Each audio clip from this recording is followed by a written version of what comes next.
அட்சய திருதியை என்றாலே நமக்கு முதலில் ஞாபகத்துக்கு வருவது தங்கம் வாங்க வேண்டும் என்பதுதான். இந்த அட்சய திருநாளில் தான் குபேரர் மகாலட்சுமி தாயாரிடம் வரம் பெற்றதாக ஒரு ஐதீகம் உண்டு. இந்த நாளில் மகாலட்சுமி தாயாரை நாம் எந்த அளவிற்கு போற்றி வழிபடுகிறோமோ அதே அளவு முக்கியத்துவம் குபேரருக்கும் இந்த நாளில் தர வேண்டும். செல்வத்தை பாதுகாக்கும் அதிபதியாக விளங்கும் குபேரர் உங்களுக்கு செல்வ வளத்தை வாரி வழங்க இந்த ஒரு எளிய பரிகாரத்தை அட்சய திருதியை நாளில் செய்தால் மிகப்பெரிய பலன் உண்டு. அது என்ன என்பதை பற்றி தான் இந்த வீடியோவில் நாம் பார்க்க போகிறோம். இந்த பரிகாரத்தை அட்சய திருதியை அன்று எப்போது வேண்டுமானாலும் செய்து கொள்ளலாம். பொதுவாக குபேர பூஜைக்கு உகந்த நேரம் மாலை. எனவே 19/4/2026 அன்று மாலை வேளையில் இந்த பூஜையை செய்தால் மிகவும் சிறப்பு.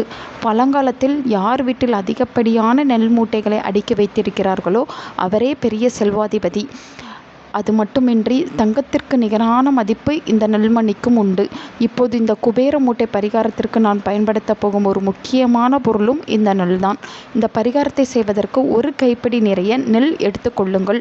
இத்துடன் 2 ஏலக்காய், 2 கிராம்பு, சிறிதளவு பச்சை கற்பூரம், அத்துடன் உங்களால் முடிந்த அளவிற்கு அதில் பணத்தை வைக்கலாம்.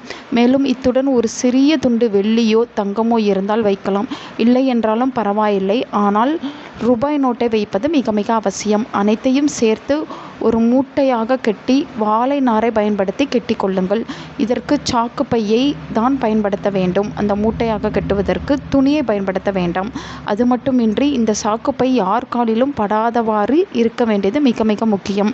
இந்த மூட்டையை பூஜை அறையில் வைத்து பூஜை செய்த பிறகு இந்த மூட்டைக்கு சாம்பிராணி தூபம் காட்டி குபேரர் மகாலட்சுமி தாயார் படத்திற்கு முன் உங்கள் வாழ்க்கையில் பணம், நகை எல்லாம் பன்மடங்கு பெருகி நல்ல செல்வ செழிப்பான வாழ்க்கையை வாழ அருள வேண்டும் என்று வேண்டிக் கொண்டு உங்கள் சமையல் அறையில் தென்மேற்கு பகுதியில் மேலே யார் கண்ணிலும் படாதவாறு இந்த மூட்டையை வைத்து விடுங்கள்.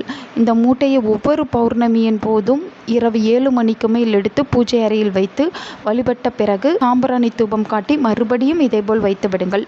இந்த மூட்டையை 6 மாதத்திற்கு ஒரு முறை மாற்றினால் போதும். இதை மாற்றும் போது இதில் உள்ள நெல்மணிகளை ஓடும் நீரிலோ அல்லது கால்படாத இடத்திலோ போட்டுவிடுங்கள். இதில் இருக்கும் பணத்தை நீங்கள் பணம் வைக்கும் இடத்தில் வைத்து புழங்க வேண்டும். இந்த மூட்டை இருக்கும் இடத்தில் குபேரருடைய பரிபூரண அருளும் மகாலட்சுமி தாயாரின் அனுக்கிரகமும் கிடைத்து செல்வ வளம் பெருகி கொண்டே இருக்கும் என்பதுதான் இந்த பரிகாரத்தின் ஐதீகம். அட்சய திருதியை அன்று இந்த குபேர மூட்டையை கட்டி வழிபாடு செய்து உங்கள் வாழ்க்கையிலும் செல்வ வளத்தை பெருக்கிக் கொள்ளுங்கள்.